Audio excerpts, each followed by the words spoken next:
So many people in Washington, people in this room, people on the Hill, people who watch Washington from outside Capitol Hill, we are all consumers of Congressional Budget Office data and analysis. Indeed, those of us who formulate, think about, report on, criticize, kvetch about budget policy, find it almost impossible to imagine doing any of those things without this steady supply of data and analysis from CBO. But while Congress has had a joint committee on taxation for almost 90 years, which Tom Barthold of JCT reminded me, wanted to know why we were doing a party for CBO's 40th. CBO is relatively young. It was just 40 years ago this week that our own Alice Rivlin, who's with us today, launched the agency. And I've often thought that CBO is one of the few institutions in Washington that actually seems to be functioning reasonably well. But I think because the price tags or the scores that CBO attaches to bills are so pivotal, and because the directors of CBO, Alice and all her successors, have been people with so much credibility, CBO has become controversial by people who just don't like the answer to the question CBO was asked. Now, we all know that CBO is controversial from time to time, and we do know that some CBO critics, in my opinion, really do seek to undermine the agency, its independence, the conclusions it comes to free of political pressure. I want to establish, are not among them. But no one is perfect, and certainly no part of the federal government is perfect, and no part of the federal government should ever be shielded from constructive criticism, nor should any arm of the federal government be afraid of constructive criticism. And so that was one of the things that we talked about when we started the Hutchins Center a year ago. We've discussed other aspects of CBO's work and JCT's work, but today we gather to mark CBO's 40th anniversary, to celebrate its strengths, and to simply ask, what does it do well, and what could it be better? Now, as I mentioned earlier, this event was originally scheduled for last week, but got snowed out. But I'm very pleased that a number of the people who had agreed to be here last week agreed to come back again this week. And I'm also glad that we have, despite a flood in our AV room, the capacity to webcast this. So it's online now, and archive will be on our website. We're going to begin with a presentation by Phil Joyce. Phil is a professor of public policy at the University of Maryland, a longtime student of budgeting and of CBO, where he worked from 1991 to 1996. He is the author of what I believe to be, Phil, correct me if I'm wrong, the only book ever written about CBO. Is that right? You are correct. Yeah. I mean, it's the best book ever written. The best book ever written about CBO. The Congressional Budget Office, Honest Numbers, Power, and Policymaking, which was published by Georgetown University Press in 2011. And one of my favorite parts of this book is that Phil did a lot of interviewing of people, Ed Muskie, some of them not with us anymore, like Ed Muskie, about where this agency came from. Phil has written a background paper, which has been on our website since the snow day. He's going to give us a brief presentation of it. And then I'm going to be joined by four panelists who are consumers of CBO work. Two former members of Congress, Bill Gradison and Bruce Morrison, Susan Tanaka of the Peterson Foundation, and Alec Phillips of Goldman Sachs. So with that, please welcome Phil Joyce for the beginning of our program.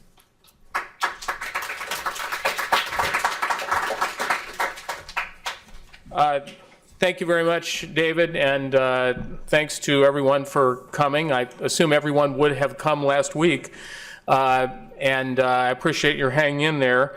I think that it's great to celebrate this anniversary, and what I want to do is take my 15 minutes to talk briefly about how CBO got sort of where it is, but also perhaps as importantly or more importantly offer some thoughts about the future of CBO. To start, I think the reason we're here is because there are lots of people, the press, the public, even some members of Congress, who now view CBO as the authoritative source of information on the economy and the budget. And I think it's pretty clear, or it should be pretty clear, that this was not foreordained. That is, it was not necessarily the case that this would be true. And it's a great tribute to Alice and to Bob Reischauer and to others who set up CBO that it is now true, and further that from what I can tell, people now seem to care a lot about who the CBO director might be, which definitely was not a foregone conclusion. So in the next few minutes, I'm going to remind you how CBO developed such clout, and also spend some time raising some challenges that I think CBO faces, or I think the Congress faces, in thinking about how to use CBO information. I want to point to three factors that I think are crucial to the establishment of CBO's credibility. The first one is that there were some key events. That is, there were some points when CBO was asked to comment on particular proposals that were made, and in almost all cases, and definitely in all of the cases I'm going to cite, these were CBO responses to presidential proposals. The first was the Carter Energy Policy in 1977. The second was CBO's response to the rosy scenarios by the Reagan administration in 1981. And then there were the two health plans, the Clinton health reform in 1994, when CBO was blamed or credited for helping to kill the plan, and in 2009, the Obama healthcare reform, where certainly people argue that the final structure of the bill was the way it was in part because of an interest in CBO scoring. Second, there's the matter of CBO leadership. Some people who have led CBO, including Alice Rivlin and Bob Reischauer and Doug Elmendorf, are in the audience. It is simply not possible to give too much credit to Alice Rivlin. She fought hard to create a nonpartisan culture. Laws, as those of you who spend any time studying laws may know, are usually not too clear on the specifics. But she had a very clear idea of what she wanted the organization to be, and I think the agency was tremendously fortunate to have her as its first director, but also has been very fortunate to have a series of directors, from Alice to Bob to Rudy Penner up to Doug Elmendorf, who continually reinforced that vision. It also has had a staff who bought into that vision, was content to work behind the scenes and just do a good job and stay out of the limelight. And I think the reputation of the agency is as much a tribute to its staff as it is to its leadership.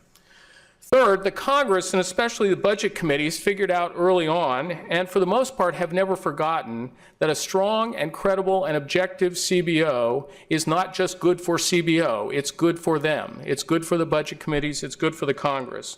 They've been extraordinarily responsible in protecting CBO from politicizing the agency. And I would say there are particular points when this came up. One of them was in the early Reagan administration, when the Reagan administration thought it would be a nice idea to get rid of Alice Rivlin because she was saying things that were a little inconvenient. And Pete Domenici in particular stepped in and said, no, she's doing a good job. That's not the way we treat CBO, and so it didn't happen. And there have been a number of occasions, most of which behind the scenes, when that occurred. A final point that I think it's worth raising about CBO's influence is that CBO has become more than just a congressional staff agency. It has been influential in a way that's far beyond that. It has continually sounded the alarm about the problems that are inherent with large federal debt, and it's played a much more substantial role in public education than I think was ever anticipated.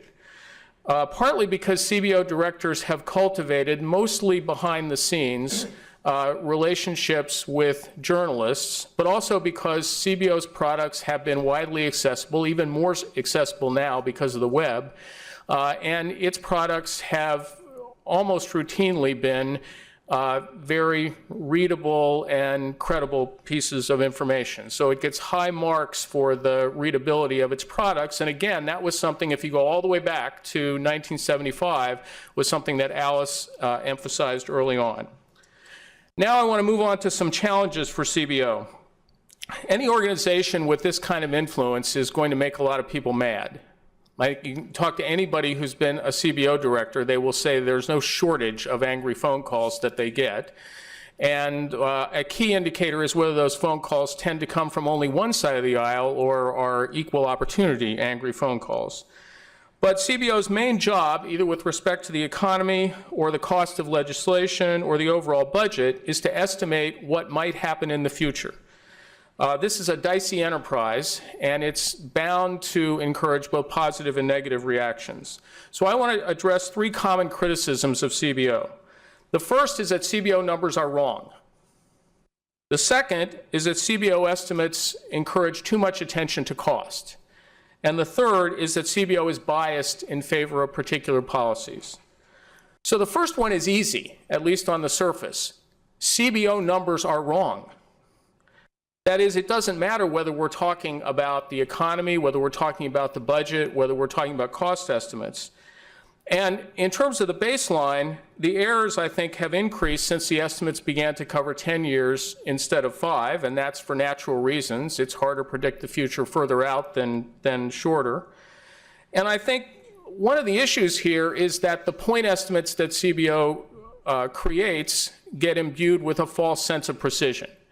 The poster child for this, it was, of course, in 2001 when CBO estimated cumulative surpluses over the next 10 years of $5.6 trillion, and that helped to pave the way for the Bush tax cuts.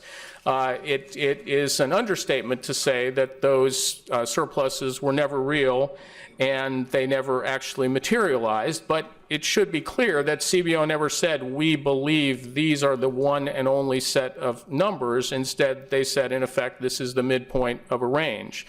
But the Congress and the budget process doesn't deal very well in ranges. It deals better in point estimates. This is true for cost estimates as well. There's almost no chance that a given cost estimate is correct. In fact, CBO knows that its estimates are wrong, but, and I don't know if they'd quite say it this way, but I think you'll get my point, it tries to be wrong in as consistent a manner as possible. And what I mean by that is that it's often evaluating policies where there are a number of different policies, all of which are designed to reform healthcare, for example, and that the important thing is that the ordering is correct. Of course, it's important that they be as accurate as possible, but it's also important that people understand what the assumptions are and that the assumptions are consistent. This was a big issue in the healthcare reform debate in both '94 and 2009, but it's something CBO deals with constantly. So why, if the point estimates are wrong, why present point estimates as opposed to ranges? The Hutchins Center had an event in December where Professor Mansky of Northwestern argued that CBO might present, instead of a point estimate, ranges, and in fact maybe a high estimate and a low estimate. And Doug Elmendorf was at the same conference, and he said what I think what his predecessors would have said, or I assume all of his predecessors would have said, which is the congressional budget process doesn't deal in ranges, it deals in point estimates, and that further, if you present a high number and a low number, some people are going to pick the high number and other people are going to pick the low number, and now you just have even more confusion than you did before. The other question, of course, is whether CBO errors tend to cluster in one direction, and I think there's a particular concern here that perhaps CBO is systematically underestimating cost. CBO actually rarely evaluates the accuracy of its cost estimates. There are a couple of reasons for that. The first reason is that most of the bills that CBO does cost estimates for never become law. The second is because they are usually doing estimates of a change to an existing program or policy, where even if it does become law, it's difficult to disentangle the effect of the change from everything else that's going on with the policy. Now, there is an exception to this, and it's a pretty significant exception, which is Medicare Part D. Medicare Part D did become law, and it did make a change that hadn't existed before. In this case, CBO's original estimate was that it would cost $550 billion over 10 years, and CBO found later that that estimate had been about $200 billion too high. So rather than underestimating, it had actually overestimated the cost. The second criticism that I want to talk about is that CBO analyses elevate costs above all other factors. CBO does not generally attempt to estimate the effect on other actors or on the overall economy or on benefits. It's not that it never does this, The Unfunded Mandates Reform Act, for example, is a case where CBO has estimated the effects on state and local governments, tribal governments, the private sector. And also for particular pieces of legislation like the Affordable Care Act with respect to the number of people who have health insurance, or the Recovery Act with respect to the employment effects, CBO has attempted to say something about benefits. But these don't score, and that means it's easy to cast them aside as perhaps being less important. The dynamic scoring debate really relates to this issue, and I discussed this some in the paper, but the Hutchins Center just had an event on dynamic scoring, and CBO is not really the main agency at issue here anyway, since it doesn't do the tax estimates. So I'm not going to discuss macroeconomic estimating. I'm sure you're welcome to raise questions about it later. Instead, I want to focus on the relative absence of information on benefits. Let's be clear that the critics are clearly correct about this as well. The cost estimate doesn't talk about benefits. The cost estimate talks about cost. So the Congress, in an effort to reduce the cost, may enact short-sighted policies or may enact policies that have an overly narrow conception of what it is that we're trying to focus on. The Affordable Care Act, to cite the key example, would not look the way it does if there had been less focus on the federal cost. In fact, health estimates present a particularly fitting example of this dilemma, I think. A health benefit to an individual, or even a lot of people, may be a really good thing. It also might cost money. And this is true even if it reduces the per capita cost. When people live longer, they may spend more time receiving government-funded health care. This is good for them. It is bad for the budget. This doesn't mean we shouldn't do it. It just means that the cost estimate can present a radically incomplete picture of the effect of a given policy. Now to the third argument. The third argument says CBO estimates are not only wrong, they're biased. The main case made here is a circumstantial one, that CBO estimates, cost estimates in particular, often appear to be consistent with some pre-established targets. That is, political targets or targets in the budget resolution or a reconciliation bill. And there's an aha moment here. Because the CBO estimate hit the number, it must mean they were in cahoots with someone. They were trying to make something happen. Exhibit A, again for critics, is the analysis of the Affordable Care Act, where some opponents of CBO criticized CBO for a cost estimate which appeared to allow the administration to say that A, it was not adding to the deficit, and B, fit within the limit of spending that they had established. This would all be a lot more persuasive in my view, if not for two things. The first is that there are lots of bills where people have criticized CBO for the opposite reason. That is, because they think the cost estimate's too high.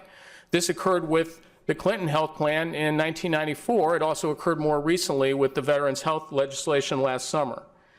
Second, for major legislation, the final CBO cost estimate is almost always the result of back and forth between CBO and the committees. So CBO does an estimate, the committees respond, they change the bill. So ultimately, there's lots of informal contact. Why would it then be a surprise when the cost estimate hit a particular number or came close to a particular number? Now, there are legitimate differences of opinion about whether those changes represent good policy, but it doesn't mean that they're biased. Now, to be clear, I do think CBO has a bias, but it's not a bias in favor of more spending, and it's not a bias designed to keep people happy. In fact, if CBO's goal is to keep people happy, I want to say they're doing a really lousy job of it. Instead, I would argue that as a budget office, CBO has a clear characteristic, and this is shared by OMB and other budget offices. Budget offices almost always require a higher level of proof than people who are proposing policies would like to be the case. So if CBO is biased because CBO staff think that lots of people are looking for a free lunch, there may be a reason for that. That's because lots of people are looking for a free lunch. I want to close by offering a couple of what I hope are constructive suggestions, one for CBO and one for the Congress. My suggestion for CBO is that I think they could do a better job of communicating the uncertainty surrounding their estimates. This would not go as far as to present, at least formally, the official estimate as a range. I think there's no way of getting around the fact that the budget process has to deal in point estimates, but some more explicit information on the level of uncertainty might be useful.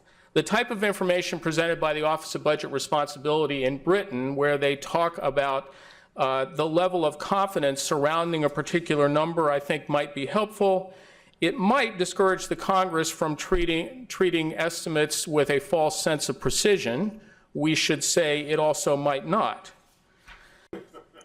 My advice for the Congress is to more explicitly recognize both the limitations and the benefits of the information that CBO provides.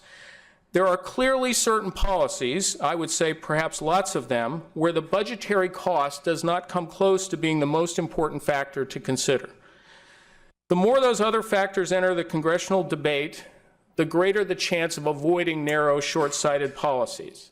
CBO's role at present is mostly to provide information on costs. If costs end up trumping other considerations, it may be because the Congress has chosen to downplay those other factors.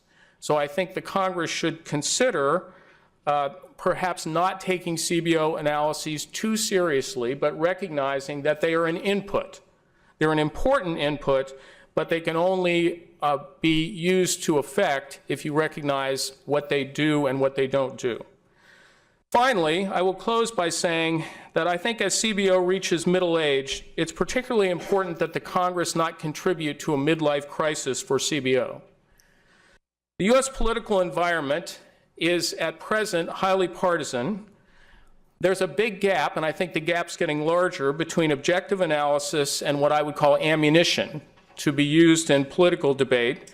And in an environment that's that partisan, I think there will continue to be a temptation to either politicize CBO or to selectively use its information. Well, I've shown that substantial disagreements with CBO have come from both sides of the political spectrum. I think it's very important for the Congress to recognize that a credible, nonpartisan CBO is vital to the ability of the Congress to both set its own fiscal policy and to challenge the president, which, by the way, if you go back to the history, was the point. And when I say the president, I mean any president on policy. If CBO becomes viewed as just one more source of partisan noise, then I think it will cease to be of much use either to the Congress or to the country. Thanks very much.